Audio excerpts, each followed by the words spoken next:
Good morning, great singing. Matthew chapter 6 is where we are and still will be for a little bit as we continue in this series and the Sermon on the Mount.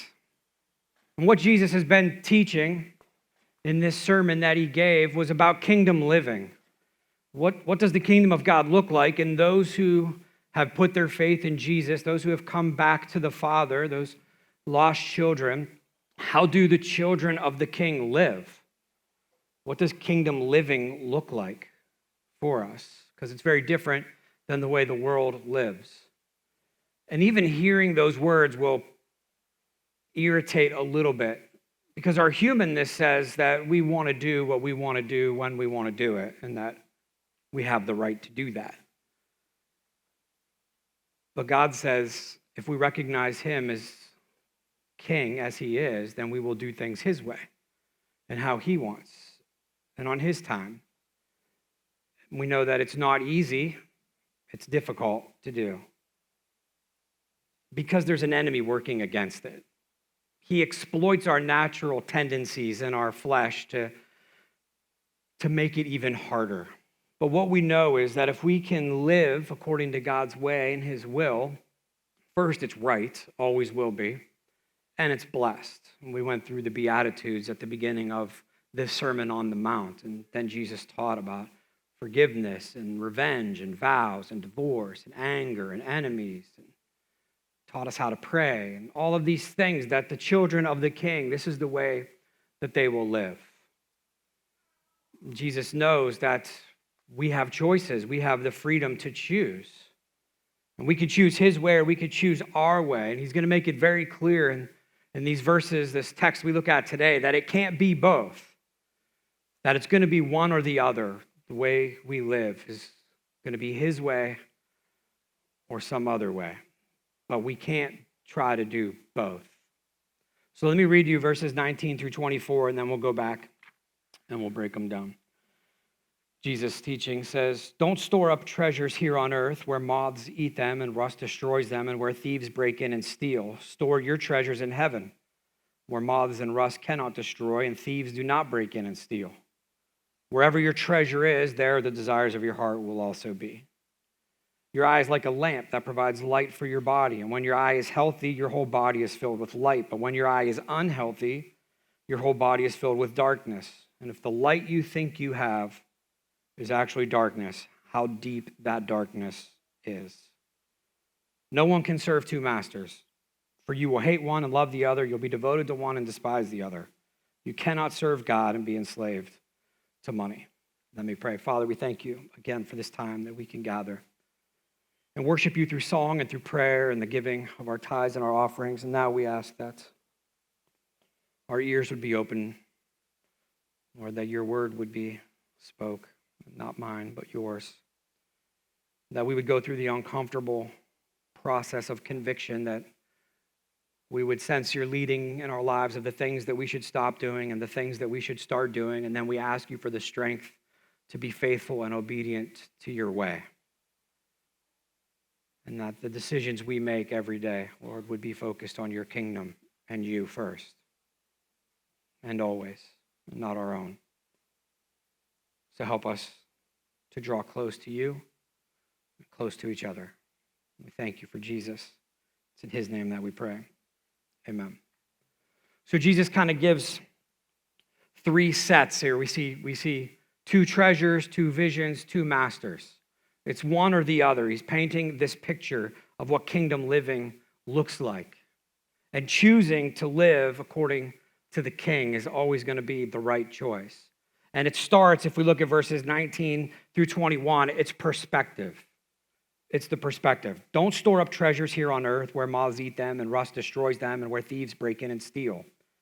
Store your treasures in heaven where moths and rust cannot destroy and thieves do not break in and steal. So we have these two treasures, these things that we hold near and dear to us, and they could be an unlimited amount of things that we would treasure. But we think of treasure, my mind goes to movies as a kid and shows where there were buried treasures and the work and the effort that people would go to make it very difficult to find the treasure because they were trying to secure it. There's a show I'm watching right now on Netflix called Outer Banks, and it's about a treasure, and I found out that everybody else watching the show is a high school girl, so I think I might end the series because I got into a conversation with a couple of our high school girls, and they're talking about, I'm like, hey, I'm watching Outer Banks, and they're like, really? Maybe not. But there's some allure to people hiding something and other people going to try to find it. We want to secure our treasure, and we do this now. The things that we value, we want to secure. We lock our car, we lock our house, we have alarms on stuff, we put cameras on everything. We have safety deposit boxes, we put our money in banks. Jesus said there's two treasures here. You got to think about what you're working towards. What are you putting value on? It's your perspective. And there has to be this shift, this change that happens in our lives when we put our faith in Jesus. That the shift goes from the temporary to the eternal. That we stop thinking about acquiring treasure here and now.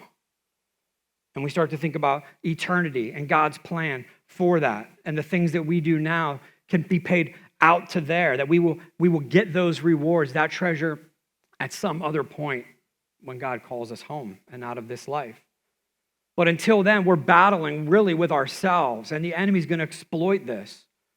That we need to live to the American dream. And Jesus is not teaching against possessions. He's not saying if you have stuff, you're wrong.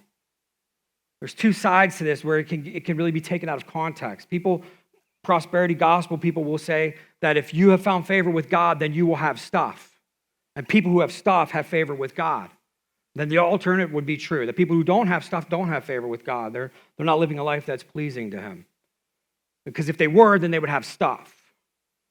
And my argument against that, is basic as it can be, is you'd have to explain Jesus and Paul to me. Because the two heroes of my faith had nothing. So it's not a message against possessions, wealth, stuff. It's the intention. Why? What's driving us to acquire those things? Why do we want them? Because they're not going to last. We watch the stock market go up and down, 401ks up and down. We know that things here today can be gone tomorrow. And when we die, the things that we have get divided up and passed out to other people. We can't take it with us. When we go on vacation, we rent a hotel room or a condo. We don't go in and bring a contractor with us and start moving walls and remodeling the bathroom and painting. And we don't do that because we know it's temporary. We stay for a while and we leave. Jesus is saying this needs to be your perspective on life. You're here for a while and you leave. Don't dig your foundation that deep into this world. These things will be destroyed and gone. You got to change your perspective. You got to think about the eternal, because that's what the king wants from his children.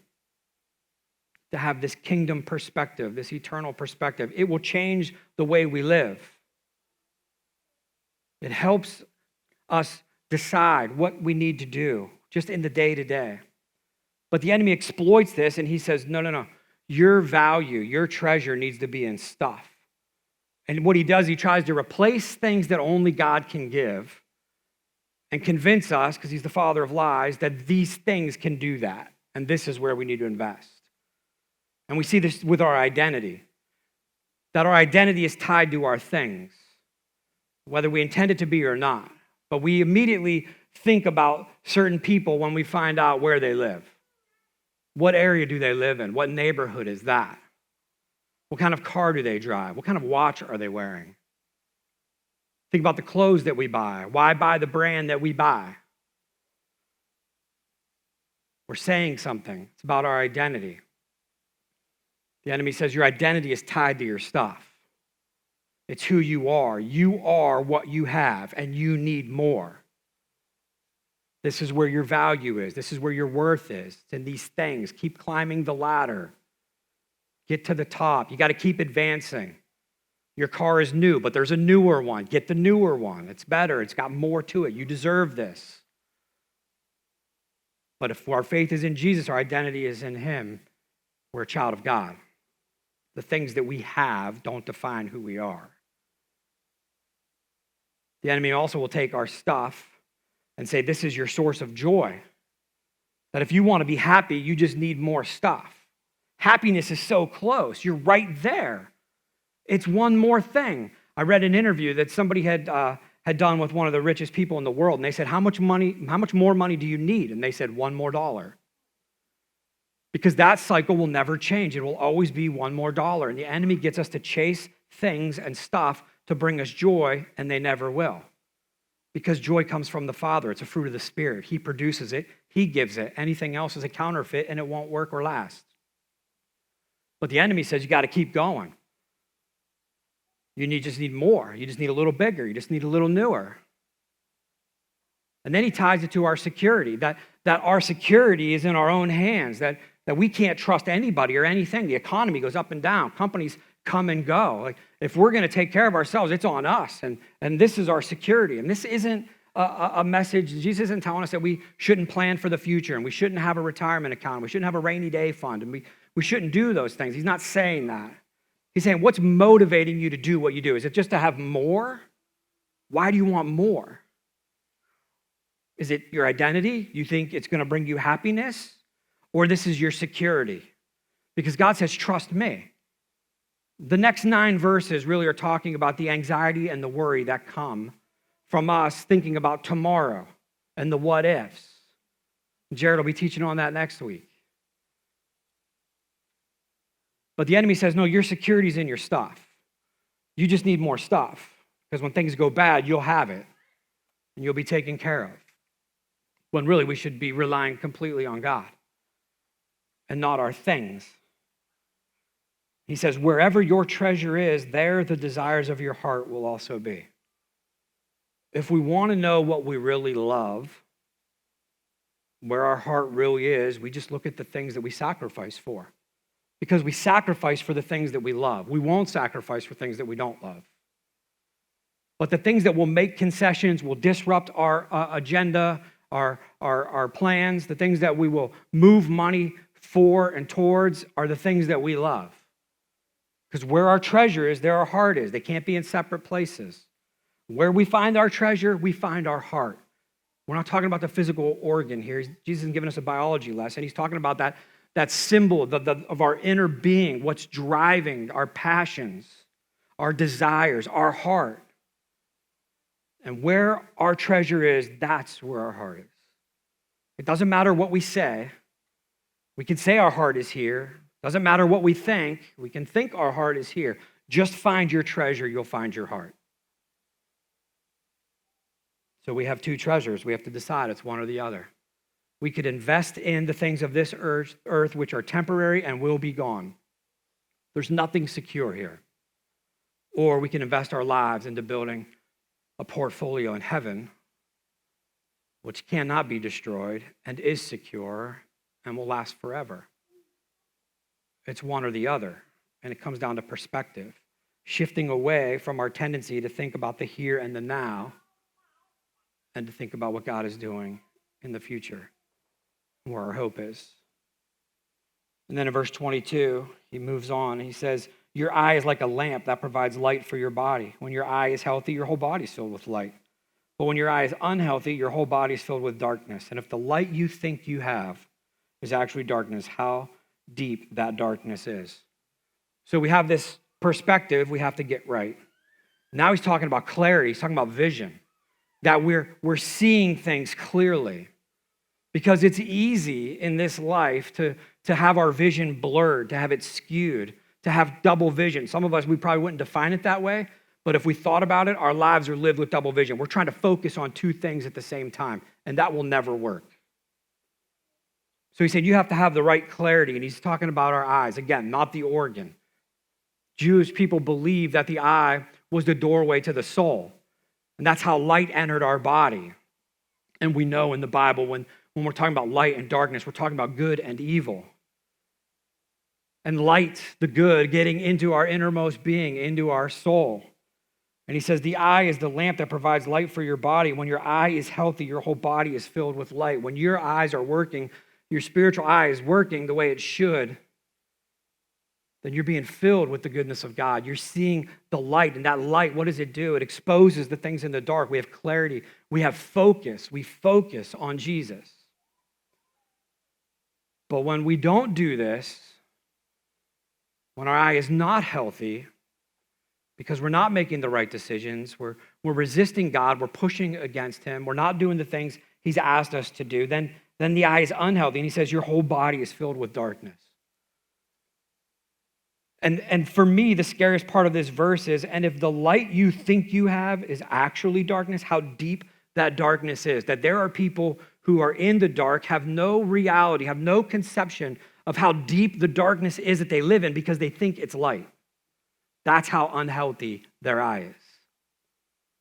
You think about in the dark, it's easy to get lost. It's easy to stumble and to fall. I shared this great illustration in the first service about Melissa in the dark, and now she's moved to the front row, and I will not be intimidated by your presence. But our bedroom arrangement has not changed in probably 12 years. And every night I try to beat her to bed so I can shut the light off because we have the same conversation. I can't see where I'm going. What do you need to see?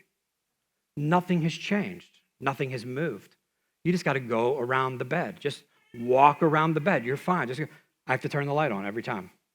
And she says, why do you do this to me? I said, I don't know. I'm stuck in third grade. I just like negative attention. I like negative attention from the girl I'm attracted to. I don't know. I can't get out of it. But she thinks she can't see. She can't get to where she needs to go, though that pattern, those steps are the same every night. But she's at least aware she's in the dark. My fear is that there are some of us who are living in the dark and don't know it. And how deep, Jesus said, that darkness is when we think we have the light. But we have this choice. It's one or the other. That we're going to live with clarity because our eyes are focused on Jesus. I heard somebody pray a long time ago that they would see things the way God sees them. And I've incorporated that into my prayer life because what I found was the way I see things is very different than the way God sees them. And God sees people in their pain and in their need and in their hurt, and sometimes I don't, and oftentimes I don't. And God sees things from his perspective and with his focus, and I'm asking him, I pray, God, help me to see like you see. As you see, I want to see it. I don't want to miss it. I don't want my vision to be blurred. I don't want it to be skewed. I don't want double vision. And he will open our eyes to those things. But the choice is ours. It's one or the other. James 1:8 says a double-minded man is unstable in all his ways. When we're trying to live both ways, we're trying to walk the line, sit on the fence. Jesus was very strong with his words about lukewarm Christians, people that think they can do both, that they can live for themselves and for him. Like there's times we just block off God's time, my time, God's time. It doesn't work that way. That's not an option. It's him or it's nothing. And then Jesus continues in verse 24, and he says, no one can serve two masters, for you will hate one and love the other. You'll be devoted to one and despise the other. You cannot serve God and be enslaved to money. Other translations, which are more common, is you can't serve God and serve money. Again, this isn't a message against money or possessions, but in the culture and the time of human nature, Jesus was teaching this 2,000 years ago, not 20 minutes ago. The same struggle to acquire, to have, to amass, to store up. The Bible instructs us that we need to be diligent in our work to store up. The ants work through the summer to store for the winter. That's a good principle, to not be lazy, to be prepared. But what's the motivation and how much and how far do we go with it? Because it's easy sometimes to say, I'm going to chase money, and I tried to convince God to do this for me, and it didn't work. Help me to be a wealthy person, and I'll support your work. I'll do this. God, you give me more, and I'll just keep sharing it. And there are people who can do that. I'm not one that could. God knows this. Because my heart was for the money. I just wanted the money. I wanted the possessions. I wanted the things money could bring. And he said, that's never going to happen. But we live our lives this way to some degree. A lot of us do. And we try to serve God and money. I read a quote from somebody that said, read a story, and they said, somebody questioned them at church, why does God keep trying to raise money? And they said, God's not trying to raise money, he's trying to raise children. He's trying to show them something, that he's the one their faith should be in. He's the one they should trust, not money. And if he gets our money, he's got our heart. Because that's what's important, the relationship. And we see that he is faithful and that he does provide. And if we don't have it, we have to trust that we don't need it. Because if we needed it, the Father would provide it. So there's contentment that comes in the right relationship with God. And as long as we're chasing things and stuff and trying to balance that with him, or we've just completely rejected him, there will never be contentment. It'll always be one more dollar, one more thing, one more upgrade, one more bedroom in the house. We just need one with one more bathroom. I need one more promotion. We need one more car. It'll never end. It'll never end. But God gives us contentment when we put our full faith and trust in him. But we have to give him control. And that's really where it pushes against our humanness. We just don't want to hear this. We just want to do our own thing. But Jesus describes us as sheep, which is not a compliment. Sheep have to be led. But when we come to that humble recognition of who Jesus is and who we are, and that we're in a position that we need to be saved, and out of love, because we are the treasure of his heart, he left glory and came to earth and lived a perfect, sinless life, and then died a criminal's death on a cross for nothing that he did wrong, but for everything you and I have done wrong. He took our sin to that cross and bore the wrath of God in our place. And 3 days later, walked out of that tomb, defeating death and the power of sin. For our benefit, not his. He didn't have those struggles. We do. Started in the Garden of Eden. We're still dealing with it. But when we can come to a humble place where we understand the depravity of our situation, then it's easy to go, you know what, God, I need to be saved. And clearly, just looking back weeks, days, months, years, I'm not real good at making life decisions. Some are good, some are not, but I need to be led. And we put our trust in him. And we do realize quickly that his way is always right. It's always best. And it's there that we experience his greatest presence and his richest blessings, as when we fully submitted to him. But the enemy is going to push back. He's going to use our pride. That we can be independent thinkers. We can do our thing. He'll exploit our greed. We have to train children to not do this. If we want to see humanness in its raw form, we just go into the nursery and watch them fight over stuff. Because they haven't been trained yet. They're in the process of sharing. Somebody had that. You don't get to get it. You have to wait for them to be done. You have to ask. You have to use your manners. We don't hit. That's what our humanness does. So we have to decide who's going to lead our life. It's one or the other. Which master do we choose? Are we choosing ourselves and whatever that brings, whether it's money or prestige or power? Or do we choose God? Who's going to give us everything we need? Who's going to give us this sense of purpose that only he can? That he's going to give us an abundance of him. We're going to feel fulfilled, never lacking. That we know we're loved and cared for and protected. That he provides us with his strength that we can draw on in times of need, and we need it. He forgives unconditionally. He accepts us however we are. He's not going to leave us there, but he'll accept us there. And then the work begins, changing our perspective from temporary to eternal, helping our vision become clear, bringing us clarity, his clarity, with a focus on Jesus. And to know that ultimately he is in control. And his will be done, with or without my cooperation and yours. But it's definitely better to cooperate and to see that his way is best. So what do we do with this? What does it mean to me? Well, we have to make this decision. It's one or the other. It's God or the world. It's God or culture. It's God or my way. It's God or my agenda. But it can't be both. Charles Spurgeon said this. It was a great quote. He said, God and the world will never agree. And however much we may attempt it, we shall never be able to serve both. You can live for this world or you can live for the next, but to live equally for both is impossible. So who are you living for? Not who do you want to live for, not who do you say you live for, not who do you intend to live for, but who are you actually living for? You or for him?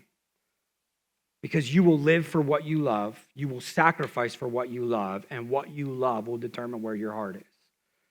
Because where your treasure is, there your heart will be. And our value, our worth, our wealth is not determined on what we have, but by who we are. That we're a child of the King. That he loved us enough to send his son. Loved us enough. We are the treasure of his heart to send his son to die in our place, that we could be reconciled to him. And he's planning long term for eternity, for forever. He will shift our perspective. He will change us from thinking about the temporary and investing in this world to the eternal. He will help us to focus on Jesus when we start to steer away and we start to look at other things that may seem more appealing or better. And he will help us keep our commitment to him and to him alone. Because our value isn't all in who we are, it's in whose we are. And it's him. And do we live our life this way? Have we given him our entire life, all of it? There was a missionary, and I'll close with this, David Livingstone, who was in the 1800s and was from England but served in Africa. And when he died, this may sound kind of weird, but they buried his body in England, but they buried his heart in Africa. And under a tree in the village, the tallest tree in the village that he served so passionately, they dug a hole, and the people of the village physically buried his heart there because that's where his heart was. And they recognized that. If that were to happen to you and I, where would they bury our heart? Where would your heart be buried? Where would mine be buried? What has our heart? Because it's something we have to consider. Because we can't have divided loyalty. It doesn't exist. We're going to be loyal to one thing, or one person. God sent his son to die in our place. He's given his life. Our response is to give ours back out of humble graciousness. So my prayer is that he is our treasure, and that we live a life of sacrifice for him in response to the sacrifice he made for us. Would you pray with me? Father, I thank you for that sacrifice. I thank you for the gift of Jesus. I thank you for your love that brought him here. Not because he had to, but because he wanted to. Because he knew what needed to be done. That we had a problem we couldn't solve. We had a debt that we cannot pay. But he could. And he did. And he offers it. He doesn't force himself on us. He offers it. God, may we see what we're being offered, just a glimpse of the magnitude of what you're giving us, and help us to respond to it.